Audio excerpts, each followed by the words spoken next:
Hey guys, this is Kilrob speaking, and in today's little dev update, we are going to talk about the implementation of the Lite Campaign V3, its features, and some changes. But also, the big question, when is it coming out? That will be answered right now. We are planning to release a, let's say, very early version of it before Christmas.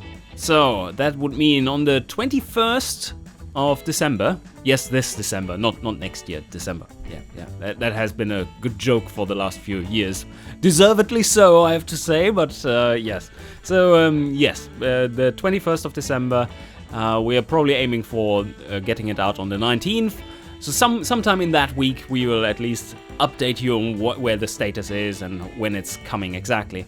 But we are going to release a kind of semi-closed beta. It's an opt-in, a clearly stated opt-in beta, and that means that you will only have access to this one. There will be no sandbox because there's no exporter either for that version because it needs to be updated. We have that in the works, and we wanted originally to release both that update for the exporter, a little one which adds engine thermals and some other good things like tow hitches and yeah, some smaller nice additions to the exporter. Also the new meshes for the exhaust system and the drive shafts and all that. But that had to be shifted back a little bit. That will be coming in January instead, along with more updates for the Lite campaign. But the very first version that will be rough but playable if you know what you're doing, and I will certainly make some videos about it so that you find your way in if you dare try it out before it's actually ready for public consumption, or recommended for public consumption. Let's put it that way. Yeah, that will be pretty good stuff, I believe. So no more lynchings going on, hopefully. So as you can see here, I played this current game up to 1965, and I'm almost turning a profit again. No, I'm currently turning a profit, but this game is so damn hard right now for various reasons, and those are mainly because it's not fully implemented. I really hardcore gamed this one, and now I'm just back to profitable. Very good. So what is currently going on is that the competitors release their cars instantly in their design year, and well, you have the massive engineering times on top. But you can see here that I have designed 2 models so far. I started in Gazmere, and I'm currently selling to all of the world, and had several facelifts, several different engines. Engine projects are here, as you can see. There are 256 engines there, and then the 60s, and yeah, this is like I showed in the last little dev update. This stuff is all working, but now it is also working with an improved automatic sales management algorithm, which manages your factory production for you, stock management, automatic margins, and so on for your cars, and that is working really well now. Just a few more little tweaks needed for it, and that should be ready for the Lite Campaign V3 release. Another thing that has been added, which is a little bit more visual than looking at semi-spreadsheets, is the factory. Yes, okay, the factory. Where do we actually see it in this screen? No, we don't. Okay, not in this screen. Let's make a new factory and I'll show you. So I'm just creating a new factory now, and let's put it in Achana. Make it huge, because we can really afford that, yes, or not. Does that one work? Yes, okay. Here you have your tiny factory. This is your tiny factory. All the factory models are now in. They are not properly set yet, but yeah, as you can see, that is very, very shed-like. And then we have small one. Ah, it's getting larger. It's looking more fancy. And we have the various sizes for it as well. So all nicely modeled. That's all new. That has been worked on for a long time by Hamish. And isn't it looking fancy? Oh, this is the medium 3. Medium 1, medium 2, medium 3. And then we have the large factories. Let's see. Whoa, that's large 3. Large 1, large 2, and large 3. And then we have the huge factory. Takes a while to load. There we go. Yes, massive. It is massive. It's basically a town. Right, but also you see there are some upgrades, add-ons here. They have already been listed in the last version, I believe, but now they are also visually here. This system isn't quite working yet, but oh, I selected one that doesn't exist yet. But yeah, as you can see there, they are actually fitting in, but they should be fitting in. They currently probably are not quite. They're jumping around a bit, as they should not, but I think the carbon plant is spamming texture errors or some rendering errors over the screen. Expanded offices, and then we have staff facilities. Look at that. How nice. Who wouldn't want to sit here and enjoy? Oh, okay, that's a little windy, Hamish. That's a little windy. But yeah, so it's getting a bit more flavor and more fluff in there with the actual visuals of the factories. Quite nice looks, and this system here is now also working quite a bit better. It's showing you what things you need, what things are recommended, what things are changing, and how much it will cost, and how long it will take to implement these changes, so that UI is now functional. I'm going to show you a few more things, more new things or topics by just revising or making a new facelift for this one. 65, yeah, it's about time, 5 years down the line. Ooh, yeah, they really needed an upgrade. The new engineering times are now in, as I mentioned, and that means that some of these items have pretty ridiculous engineering times, like standard safety for the 50s, 31 months, yes. But that, of course, now with the new system of the vector-based system of calculating the overall engineering time, these things are in parallel, or more or less in parallel, or rather they are orthogonal to each other, to every other section. So yeah, if you want to engineer some high-quality safety, you're going to spend a lot of time on it. And same goes for monocoque chassis, which is like 30 months worth of engineering time as well. And you will need to make sure to get familiarity with those systems pretty fast. But that is not what I wanted to show you. So this car is now nicely updated. I believe this looks very sucky. Oh shit. Oh, I'm running into problems here. Yeah, this supposedly sporty car is not really sporty. And because I'm still hovering with my... It is a ladder frame chassis and stuff. It's like real budget for being a sports car. And it doesn't cut it anymore. You get 0 sportiness still, and the competition has picked up and they are getting some reasonable sportiness ratings.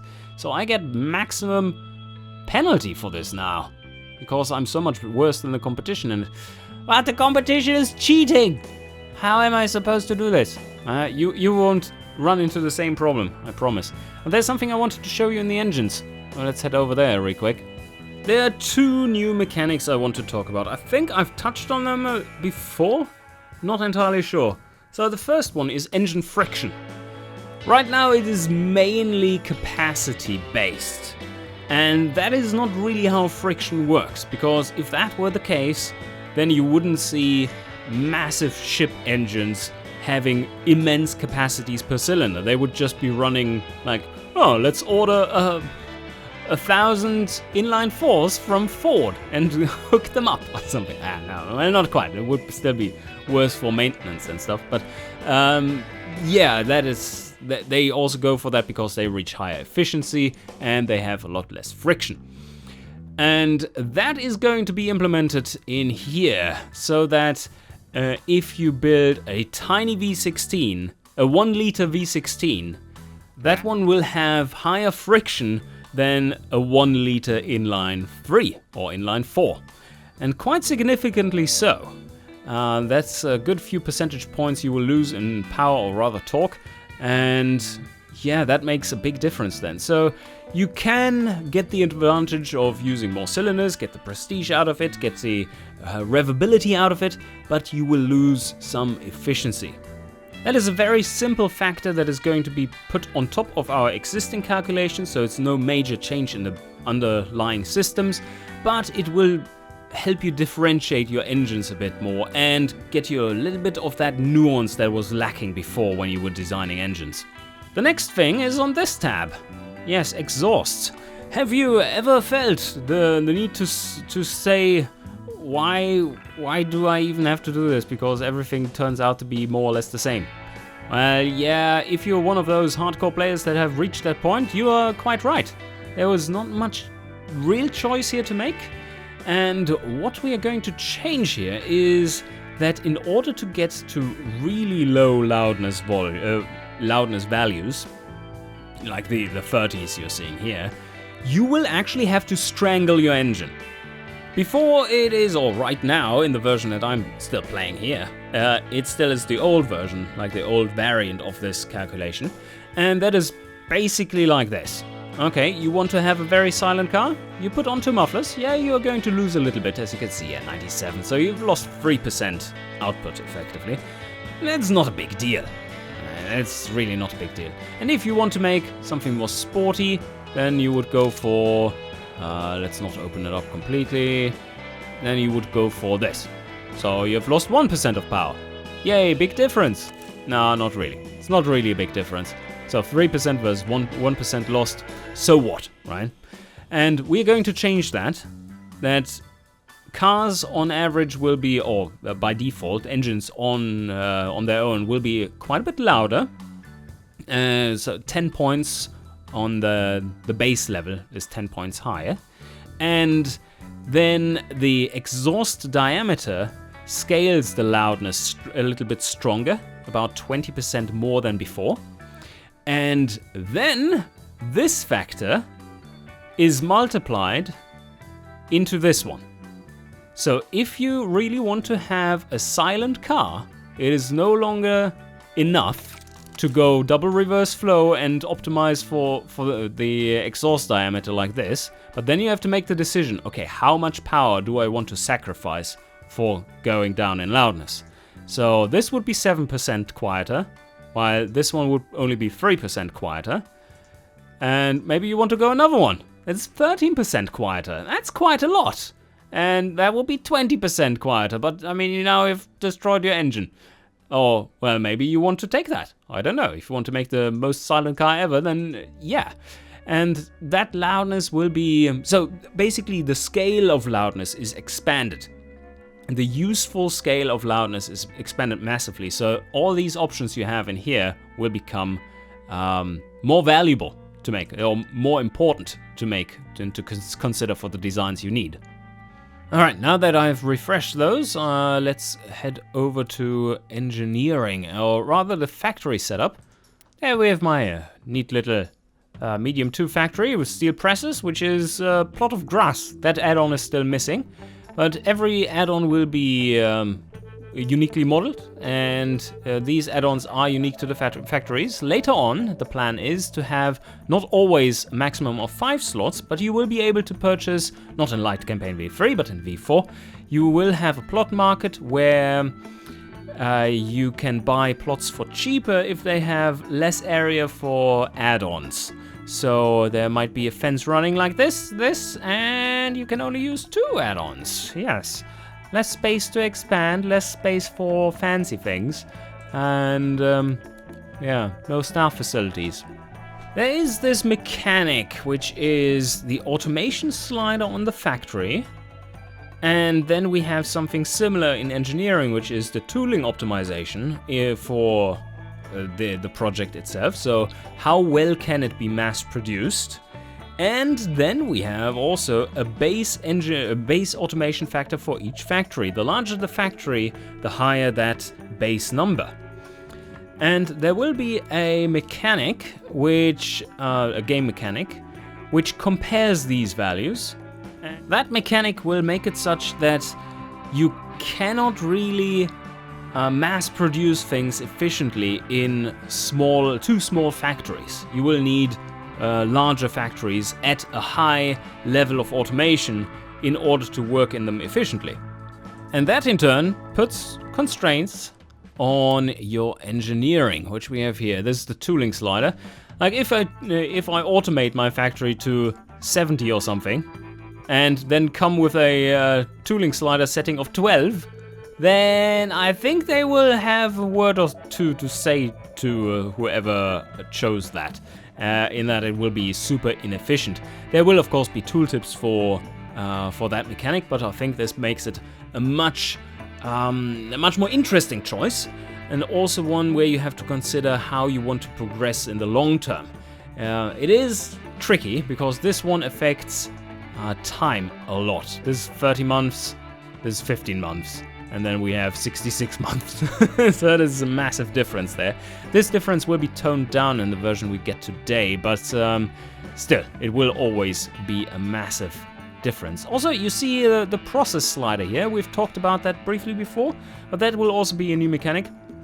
You can save, and currently not hooked up to anything, you will be able to save material costs for a highly optimized process, and you will be able to save time for a engineering time for a non-optimized process, but that will cost you more material costs for each car you produce. So I think that is like 50% more material costs because there's so much waste down here, and up here you save something like 20 to 25% because of how efficient the whole process is being set up. The familiarity system is already in this version, but it is not hooked up to tooltips yet. And I think last time I said that pressure slider will have to go because there's no engineers implemented yet in the UE4 version that could suffer from it. But I think there is a good way around that. I think that was suggested by Kaz, that we have this one instead tie into familiarity. And if you set it to work, as in just get it done with and no spare time to look at anything else, this just needs to be super harsh deadlined, then you will not add a lot of familiarity to it. But if you allow for learning, then you add a lot of familiarity to your company for that technology, and that will make the next engineering project a lot quicker. Another important tie-in, which I forgot to talk about the tooling slider here for within the engineering, as well as the automation sliders, is that the flags, the production flags, as in limited production and no mass production. The limited production is the yellow flag, and the no mass production is the red flag. Those don't mean what you would on the surface level would think they do. No mass production flag doesn't mean you can't mass produce it, but it makes it such that you can mass produce it, but you lose 30% efficiency. Like 30%, slap in the face, 30%, that's like killer. So basically you cannot mass produce it and still be competitive. That is what the flag really says. And those flags will have an effect on, or will have a tie-in with the automation level of the factory and overall automation status of the factory. So if we go in here, you see that I have my automation level here set up to 60, and the base level of the factory times the automation level slider will give us a threshold for how automated the factory is, and that is being compared to this tooling setting in the engineering, but also to the production flags. So I think a yellow flag limited production is, was it? I think it was even worse, yes. Limited production is probably 30% and no mass production was a 50% penalty. Something crazy low on that order. But if you are in a tiny factory, which has no automation level to start with, then those production flags actually mean very little. The penalty you get from them is directly proportional to how automated your factory is set up to be.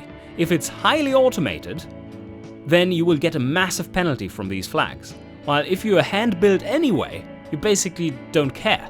So that is an interesting mechanic there too, and I think that will play really well for especially smaller manufacturers that are more niche towards like the premium markets.